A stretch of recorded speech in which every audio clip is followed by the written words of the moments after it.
It's actually the first protected area in Costa Rica. It was established in early 1960s. EDIN needed somebody who could go in the forests and to be able to identify the species, and that was one of my strengths because I was just graduating from university with a degree in forest engineering. Okay, so we have like 12,000 species of plants in Costa Rica, so it's not that easy, you know, to identify all the species. But I was very familiar with that area, with Cabo Blanco, because when I was younger, I used to visit, you know, like go camping on the beach and go on like any time that I had the free time, I would go, you know, to those areas. And so I was very familiar with that forest. So I realized that EDIN was in need of an assistant, okay? And so we went to this park, which was the first protected area of the country, and it was very challenging because, you know, there were some common species of trees, but there were some that didn't look like species that belonged to that forest, okay? And so we started, you know, like collecting data and like doing research and like exploring, you know, some areas that were not open, let's say, to the public, or that had more harder access, excuse me. And so essentially, at the end of the project, we had like a lot of data, and there wasn't a publication for the trees and plants, common plants of that area. And so we went to INBIO, which is the National Biodiversity Institute. This organization basically supports, or their mission is to inventory and understand the biodiversity of our country, and is funded by the Costa Rican government. And they also have a publishing branch, you know, they do publishing, they publish books like this. And so we went and talked to the manager there and say, hey, we have all this data, and like we would like to, you know, like see if we can publish a book, because, you know, like there is no publications of the flora of this area. And so they say, okay, but you need to do more research. And so we went to CRUSA, which is this Costa Rica USA, a cooperation foundation, and they have like a small grant branch. And so we applied for some funds in order to hire Jeannie Knight, who is a scientific illustrator, well known in our area. And we also went to the MINAE, which is the ministry, the equivalent of the Fish and Wildlife here, okay, and the Forest Service.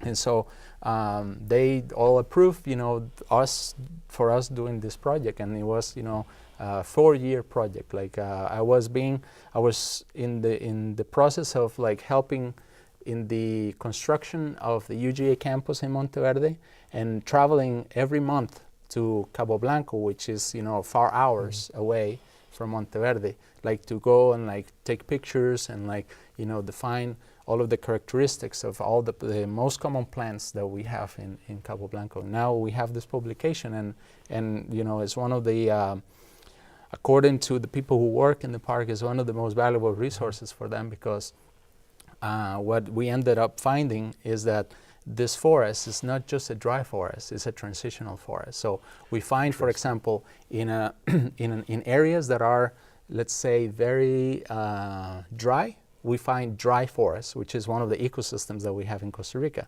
But in areas that are humid, like near rivers, for example, we find species that are not supposed to be there because it's too far from the rainforest, but that belong to the rainforest. And so we ended up finding a lot of good species, and we have 106 common species described here in this book. So that was a very long process, but a very rewarding. It was like having a child. It was my first child. Excellent resource, and I'm sure our students will benefit by. And this is also, it's bilingual. It's bilingual. It's in English and Spanish. So yes. Now I know that one of the highlights of your being here is to present about Costa Rica in our science seminar series. Okay. Tell us a little bit about, or give us a little foretaste of what's going to be in that lecture, and then maybe what you hope that faculty and students will take away from that. Okay. Well, for me it's an honor. I mean, to have an invitation from a city, a community college in the United States, and you know, especially TCC, is an honor to have to be here, and thank you so much to all the people who have made this trip possible. And I come basically with a very humble, very direct presentation, about the cloud forest, okay? So at first, we talk about, the introduction of where Costa Rica is and like what are some of the social and environmental characteristics of Costa Rica that has, put us in the map of many, many parts of the world. And then we also talk about, some of the characteristics of, the country as itself. And then we go more in depth to study the cloud forest, which is, the type of ecosystem where I live and that I feel more feelings, that I feel more attached to for now. And so then we talk about the characteristics of this ecosystem, and we see some remarkable species that we have there. And then we talk about the challenges that we're facing and some of the opportunities that we have, to tackle those challenges. So it's a 45-minute presentation, and what I'm hoping is that the people who's going to attend to this presentation will get, a little bit of a taste of what it's like to live and to work in a tropical rainforest. And like, also I hope that it can create, excitement in in your faculty, in the student community here, so that they get the opportunity to visit too, and not only to visit, maybe to even go and do research and to stay there and learn from the projects that we're doing. That's my hope. This is wonderful. Let me ask you just maybe a couple more questions and we'll close. What do you feel like, from your view in Costa Rica, or what would your vision be for future partnerships with Tulsa Community College, for example, and helping to achieve your goals and for us to achieve our learning goals? Okay, so one of the things that I mentioned before is that our campus is wide open. Our operation is wide open for whomever wants to go and experience what we offer, okay?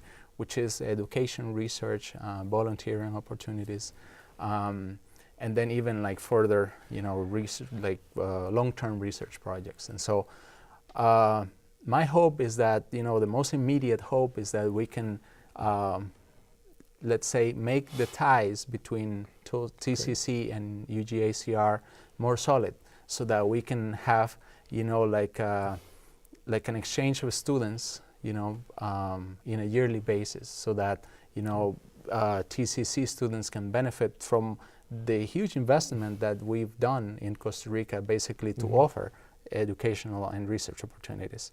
The other area of that I see, collaboration is in doing internships and volunteering programs. We do have an internship program where, let's say, if a remarkable student from TCC wants to spend 6 months or more in our facility, okay, working as an intern, okay, as a facilitator of the programs that we offer, okay, we also have that opportunity available.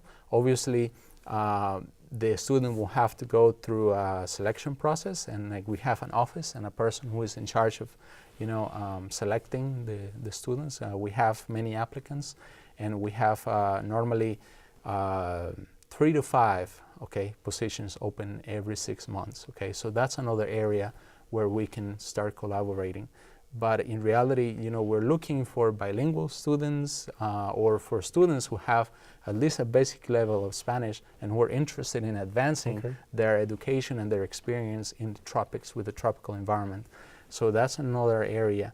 And obviously another area is for faculty. I think, there is a very good opportunity to exchange, professional workshops and professional, activities where we can not only, visit the UGA facility and be there, we also have access to many resources and many people from all over Costa Rica, who are doing research, who are doing, like for example, professors and faculty at the University of Costa Rica who might have, a special interest in coming here and like learning something from TCC, or vice versa, like if there is a faculty from TCC who wants to do, let's say, research on Spanish, accents or something, we also are able to connect, to make those connections. And I think, the ground is, it's wide open, and I think, there are many opportunities for that. Well, we look forward to working with you in the future. Very good. Very good. Thank you. Fabricio, thank you for taking time to visit with us today.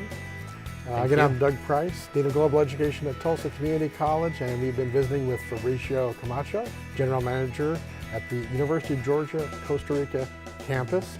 And our next segment will be to actually hear from some students who've been to this wonderful area of the world. And so we look forward to that. Thank you.